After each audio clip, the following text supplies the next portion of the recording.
Welcome to Just the Word, where we're reading through the Bible in 1 year. And I'm Net. Today's reading will come from Numbers chapters 18 and 19. Numbers chapter 18.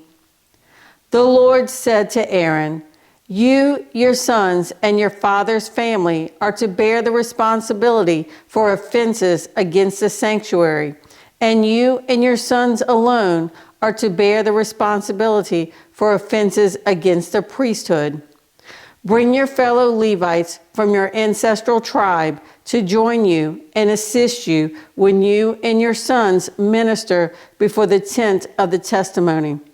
They are to be responsible to you and are to perform all the duties of the tent, but they must not go near the furnishings of the sanctuary or the altar, or both they and you will die.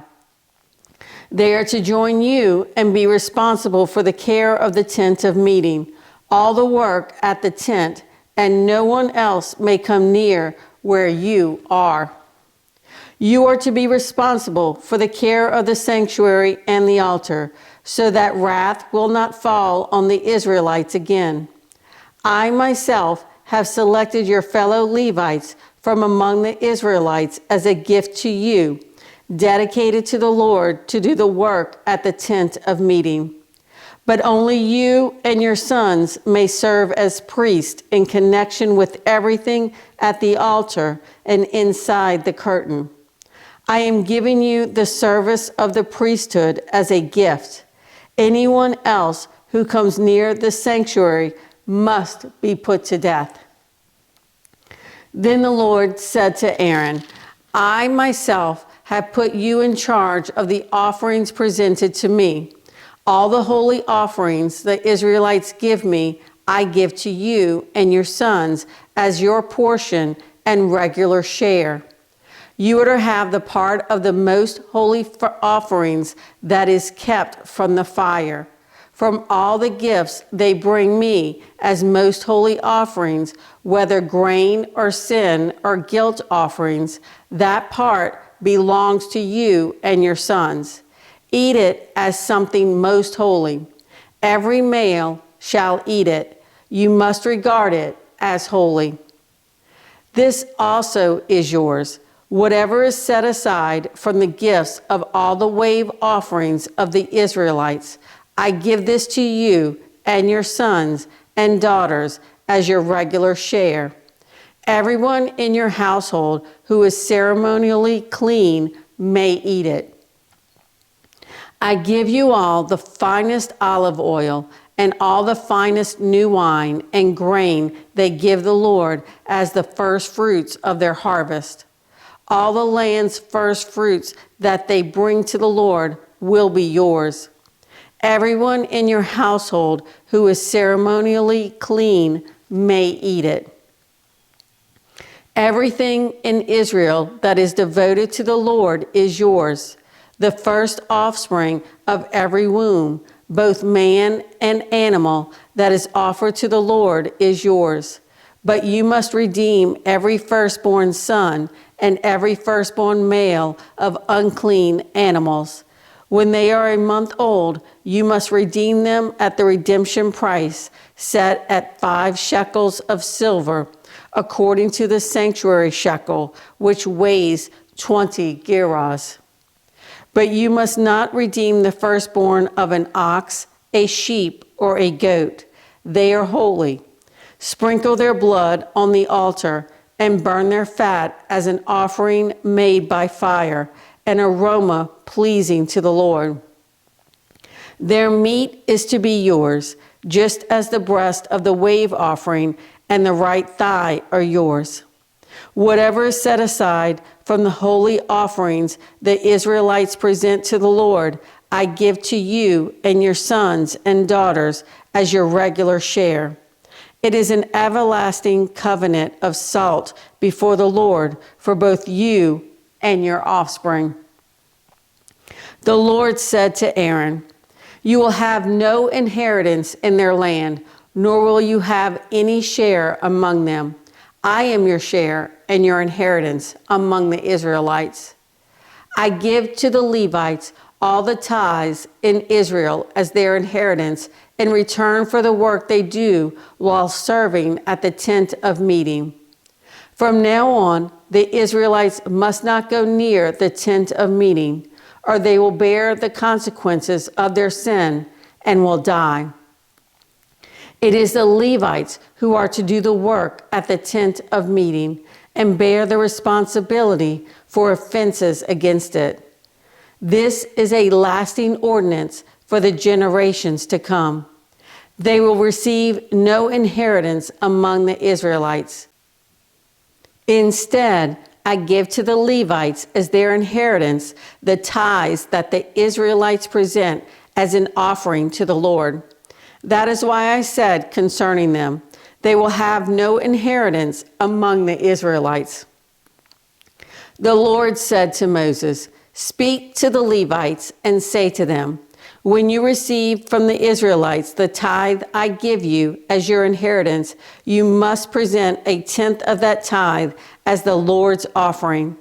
Your offering will be reckoned to you as grain from the threshing floor or juice from the winepress. In this way, you also will present an offering to the Lord from all the tithes you receive from the Israelites. From these tithes, you must give the Lord's portion to Aaron the priest. You must present as the Lord's portion the best and holiest part of everything given to you. Say to the Israelites, when you present the best part, it will be reckoned to you as the product of the threshing floor or the winepress. You and your households may eat the rest of it anywhere, for it is your wages for your work at the tent of meeting. By presenting the best part of it, you will not be guilty in this matter. Then you will not defile the holy offerings of the Israelites, and you will not die." Numbers chapter 19. The Lord said to Moses and Aaron, "This is a requirement of the law that the Lord has commanded. Tell the Israelites to bring you a red heifer without defect or blemish, and that has never been under a yoke. Give it to Eleazar the priest. It is to be taken outside the camp and slaughtered in his presence. Then Eleazar the priest is to take some of its blood on his finger and sprinkle it 7 times toward the front of the tent of meeting.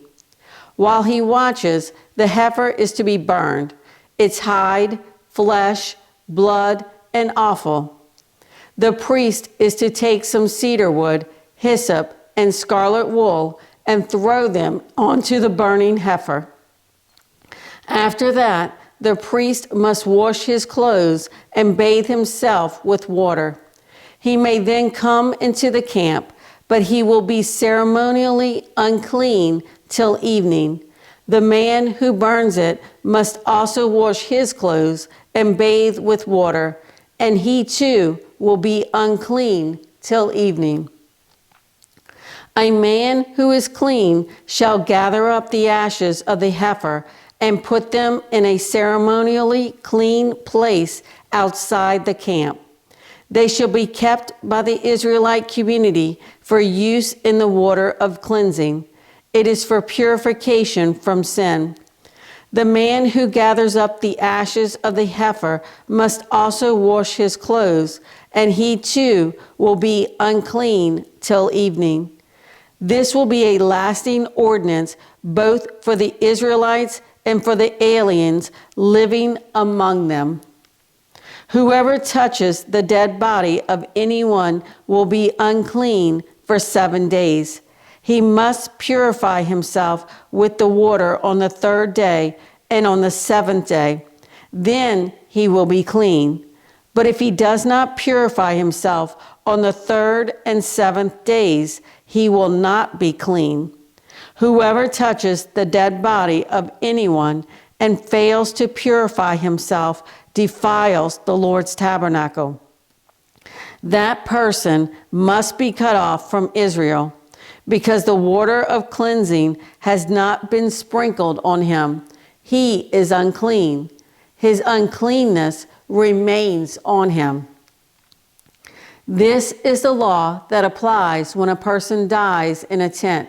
Anyone who enters the tent and anyone who is in it will be unclean for 7 days, and every open container without a lid fastened on it will be unclean. Anyone out in the open who touches someone who has been killed with a sword, or someone who has died a natural death, or anyone who touches a human bone or a grave will be unclean for 7 days. For the unclean person, put some ashes from the burned purification offering into a jar and pour fresh water over them. Then a man who is ceremonially clean is to take some hyssop, dip it in the water, and sprinkle the tent and all the furnishings and the people who were there. He must also sprinkle anyone who has touched a human bone or a grave, or someone who has been killed, or someone who has died a natural death. The man who is clean is to sprinkle the unclean person on the 3rd and 7th days, and on the 7th day he is to purify him. The person being cleansed must wash his clothes and bathe with water, and that evening he will be clean. But if a person who is unclean does not purify himself, he must be cut off from the community, because he has defiled the sanctuary of the Lord. The water of cleansing has not been sprinkled on him, and he is unclean. This is a lasting ordinance for them. The man who sprinkles the water of cleansing must also wash his clothes, and anyone who touches the water of cleansing will be unclean till evening.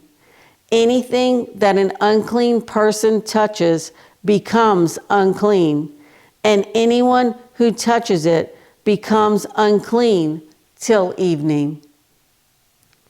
Thanks for joining Just the Word. See you tomorrow.